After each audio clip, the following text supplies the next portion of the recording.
Deuteronomy chapter 29.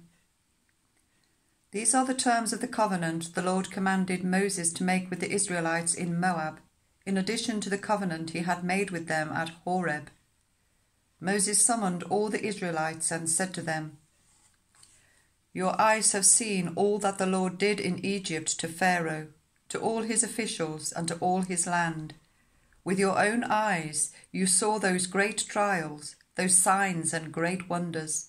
But to this day the Lord has not given you a mind that understands, or eyes that see, or ears that hear. During the 40 years that I led you through the wilderness, your clothes did not wear out, nor did the sandals on your feet. You ate no bread and drank no wine or other fermented drink.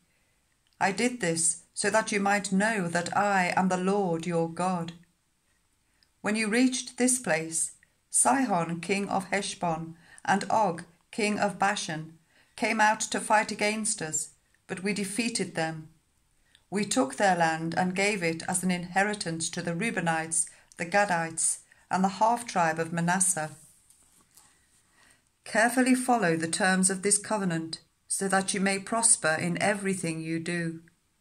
All of you are standing today in the presence of the Lord your God, your leaders and chief men, your elders and officials, and all the other men of Israel, together with your children and your wives, and the foreigners living in your camps, who chop your wood and carry your water. You are standing here in order to enter into a covenant with the Lord your God, a covenant the Lord is making with you this day and sealing with an oath, to confirm you this day as his people, that he may be your God, as he promised you, and as he swore to your fathers, Abraham, Isaac, and Jacob. I am making this covenant with its oath, not only with you who are standing here with us today in the presence of the Lord our God, but also with those who are not here today. You yourselves know how we lived in Egypt, and how we passed through the countries on the way here. You saw among them their detestable images and idols of wood and stone, of silver and gold. Make sure there is no man or woman, clan or tribe among you today whose heart turns away from the Lord our God to go and worship the gods of those nations. Make sure there is no root among you that produces such bitter poison. When such people hear the words of this oath and invoke a blessing on themselves, thinking, "I will be safe, even though I persist in going my own way," they will bring disaster on the watered land as well as the dry. The Lord will never be willing to forgive them. His wrath and zeal will burn against them. All the curses written in this book will fall on them, and the Lord will blot out their names from under heaven. The Lord will single them out from all the tribes of Israel for disaster, according to all the curses of the covenant written in this book of the law.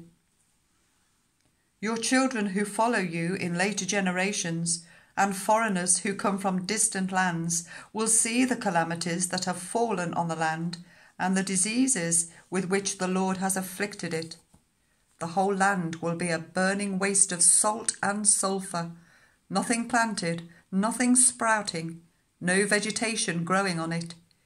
It will be like the destruction of Sodom and Gomorrah, Admah and Zeboim, which the Lord overthrew in fierce anger. All the nations will ask, "Why has the Lord done this to the land? Why this fierce burning anger?" And the answer will be, "It is because this people abandoned the covenant of the Lord, the God of their ancestors, the covenant he made with them when he brought them out of Egypt. They went off and worshipped other gods and bowed down to them, gods they did not know, gods he had not given them. Therefore the Lord's anger burned against this land, so that he brought on it all the curses written in this book. In furious anger and in great wrath the Lord uprooted them from their land and thrust them into another land, as it is now. The secret things belong to the Lord our God. but the things revealed belong to us and to our children forever, that we may follow all the words of this law.